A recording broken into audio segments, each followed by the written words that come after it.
The pressure was already enormous after the Springboks suffered a painful 33-16 defeat to the All Blacks at Ellis Park, but now the response has arrived, and Rassie Erasmus has made some major decisions.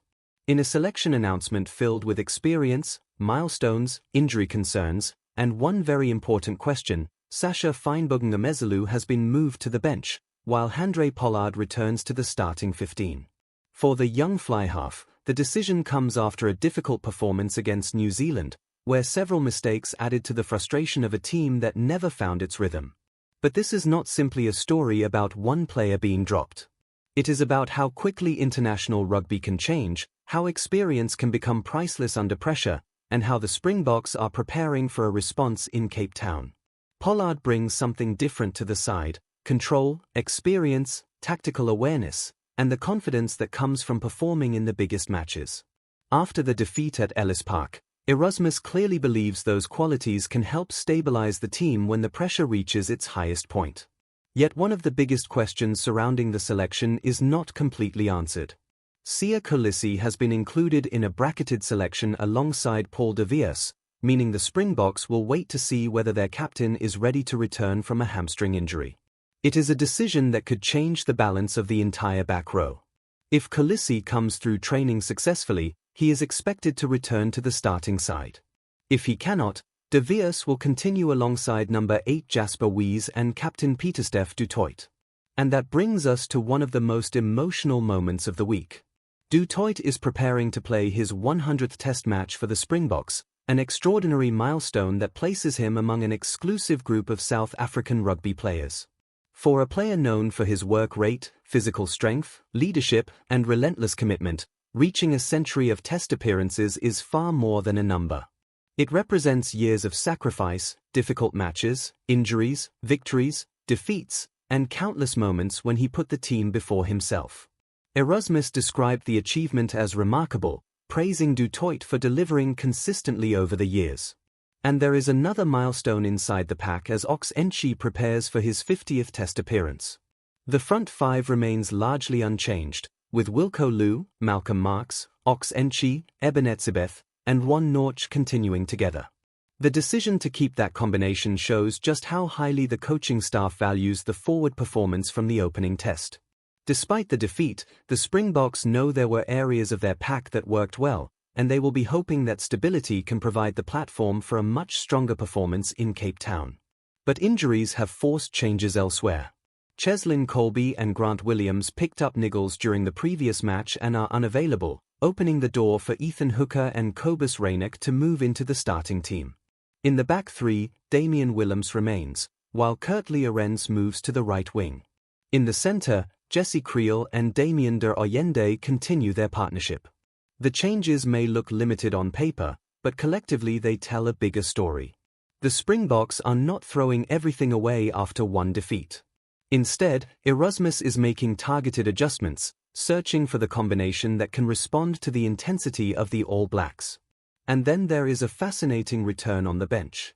At 39 years old, Deon Fourie returns to the Springboks matchday squad for the first time since the 2023 Rugby World Cup final. His presence adds experience to a bench that also includes Thomas du Toit, Lud de Jager, Cameron Haincom, Morn van den Berg, and Sacha Feinberg-Mngomezulu. For Feinberg-Mngomezulu, the bench could become an opportunity rather than simply a setback.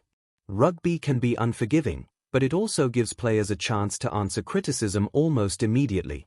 If the game becomes tight in the second half, the young fly-half could still be asked to make a difference when the pressure is at its highest. That is the nature of Test rugby. One week you can be at the center of the starting lineup, and the next you can find yourself waiting for your opportunity. What matters is how you respond. The same applies to the entire Springbok squad. After the defeat, Erasmus said the hurt was visible on the players' faces, but he also emphasized that the team had regrouped and identified the areas that needed fixing. That message is important because the next match is not about excuses. It is about reaction. The All Blacks now know they can hurt the Springboks, and that makes the next contest even more intriguing.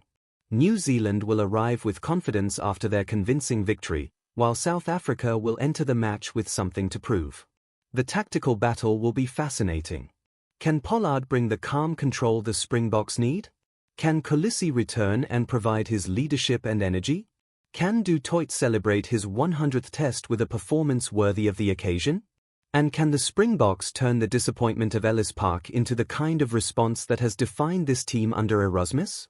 Those questions will not be answered by selection alone. They will be answered on the field, under pressure, when every carry, tackle, kick, and decision matters. The beauty of this rivalry is that one result rarely tells the whole story. The All Blacks may have won the opening battle, but the Springboks now have the chance to write the next chapter. For Du Toit, it is a personal milestone. For Pollard, it is a return to the starting stage. For Feinberg-Mngomezulu, it is a chance to learn and prepare for another opportunity. For Kolisi, it is a race against time to prove he is ready. And for Erasmus, it is another enormous selection puzzle in one of rugby's greatest rivalries. When the teams walk onto the field in Cape Town, the previous score will no longer matter. What will matter is who handles the pressure, who stays composed when the match becomes chaotic, and who is willing to fight for every moment. The Springboks have made their changes. Now comes the part that cannot be predicted, explained, or rehearsed. They must deliver. And on a night when Pieter-Steph du Toit reaches 100 tests, the Springboks will be hoping his milestone becomes the beginning of a much bigger story, one of resilience, redemption, and a powerful response against the All Blacks. But beneath all the selection headlines, there is a much bigger challenge waiting for the Springboks. They are not simply trying to win another test match. They are trying to change the feeling around the team after a defeat that exposed weaknesses they cannot afford to ignore. The 33-16 result at Ellis Park gave the All Blacks confidence, but it also gave Rassie Erasmus a clear picture of what must improve. At this level, small mistakes quickly become big problems, and against a team as dangerous as New Zealand, every loose pass, missed opportunity, or poor decision can change the entire direction of a match. That is why the return of Handre Pollard could be one of the most important changes of the week. Pollard understands the rhythm of pressure rugby. He knows when to slow the game down, when to attack space, and when a simple decision can be more valuable than a spectacular one. His experience could become especially important if the match enters a tense final quarter. The Springboks cannot afford to panic if the All Blacks build momentum. They need players who can remain calm when the crowd becomes louder and the scoreboard becomes tighter. That is where Pollard can make a difference. At the same time, the decision to move Sacha Feinberg-Mngomezulu to the bench should not be viewed as the end of his opportunity. In fact, it could become one of the most important learning moments of his young international career. The pressure surrounding young players can be enormous, especially when they are expected to perform against the best teams in the world. One difficult match does not define a player's future. What matters is how the player responds, studies the mistakes, and prepares for the next opportunity. And if Feinberg-Mngomezulu is called upon from the bench, he could have the perfect chance to show maturity and composure. Sometimes the strongest response does not come immediately.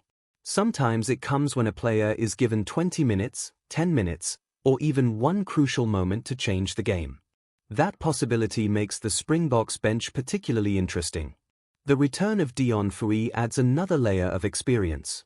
At 39, his presence brings knowledge of major matches and an understanding of what it takes to survive when test rugby becomes physically and mentally demanding. His return also sends a message about the importance of experience inside the squad. Rugby is not only about speed and power. It is also about reading situations, understanding momentum, and knowing what the team needs at a particular moment. Fourie has lived through some of the biggest moments in Springboks history, and now he has another opportunity to contribute. Then there is Pieter-Steph du Toit, whose 100th test will naturally attract attention, but the milestone cannot distract him from his responsibility as captain. The Springboks need leadership from the opening whistle. They need communication in defense, discipline at the breakdown, accuracy at set piece, and intensity in every collision. Du Toit has built his reputation on exactly those qualities. His journey to 100 tests is a reminder that international rugby careers are built over many years, not one spectacular afternoon. Every appearance represents another chapter, and reaching 3 figures shows just how consistently he has performed for South Africa. The occasion will undoubtedly be emotional, but the captain knows that the best way to celebrate is to lead the team to victory. Standing beside him in the forward pack will be Ox Nche, who is also reaching a major milestone with his 50th Test appearance. For Nche, this is another example of how much the Springboks have relied on him during a period of intense international competition. His power and work at scrum time can give South Africa a foundation from which to attack. If the forwards can establish dominance early, it could allow Pollard and the backline to play with greater freedom. But the All Blacks will have their own response. After beating the Springboks by 33-16, they will not arrive in Cape Town expecting an easy match. They will know that South Africa is capable of making major improvements between tests. The biggest danger for New Zealand could be assuming that the previous result guarantees anything. It does not. The rivalry between these two teams has been built on exactly this kind of pressure. One side wins, the other responds, and suddenly the entire story changes. That is why the next test carries so much weight. For Erasmus, the tactical challenge will be finding the right balance between aggression and control. The Springboks cannot simply attack every time they receive possession. They must choose their moments. They must force the All Blacks to defend repeatedly, but they must also avoid giving New Zealand easy opportunities to counterattack. Discipline will be critical. Penalties can change momentum in seconds, and against a team capable of turning territory into points, unnecessary mistakes could prove costly. The battle at halfback will also be fascinating. With Cobus Reynek starting, the Springboks will want quick service and accurate decision-making. His ability to control the tempo could become important if South Africa wants to move the ball before the All Blacks' defensive line gets organized. Behind him, Pollard will have the responsibility of making the big decisions.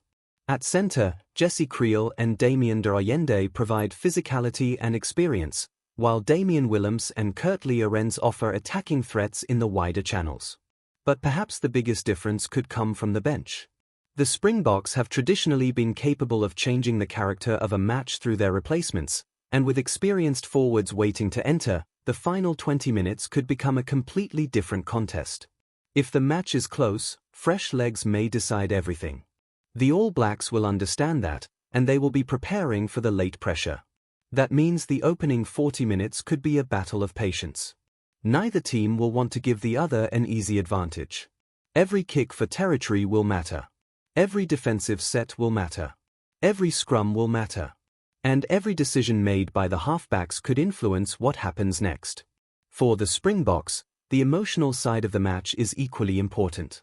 They have spoken about the hurt they felt after the previous defeat, but emotion alone cannot win a test.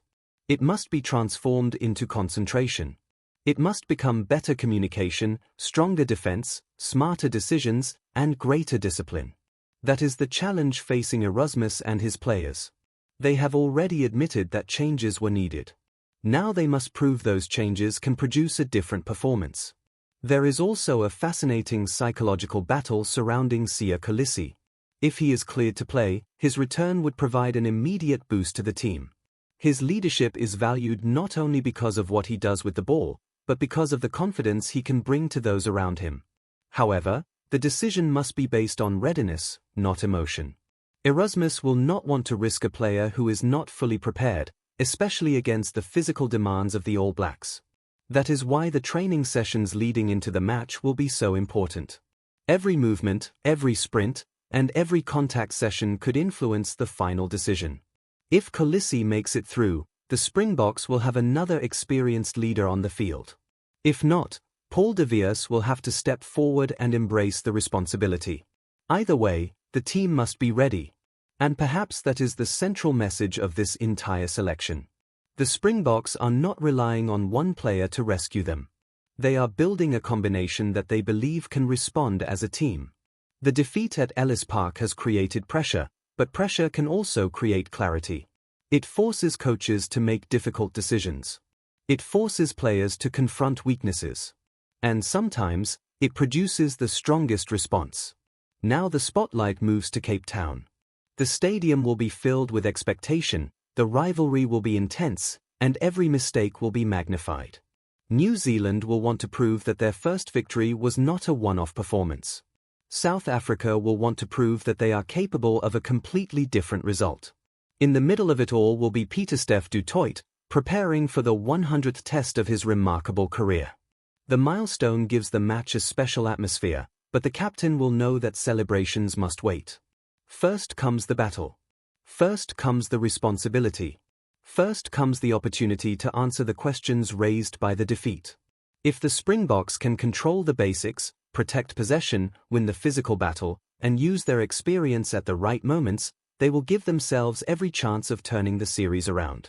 And if the match comes down to the final minutes, that is when the value of players like Pollard, Du Toit, Kolisi, and the experienced replacements could become enormous. One kick could change the scoreboard. One defensive stand could change the momentum. One moment of courage could change the entire story. That is why this next chapter of the Springboks versus All Blacks rivalry is so compelling. The first test gave New Zealand the advantage. The selection changes show that South Africa has listened, adjusted, and prepared. But preparation only takes a team so far. When the whistle blows, there will be no excuses, no predictions, and no second chances. There will only be 80 minutes to prove who has learned the most from the previous battle. And for the Springboks, the mission is clear: turn disappointment into determination, turn pressure into performance, and turn a painful defeat into the beginning of a powerful comeback.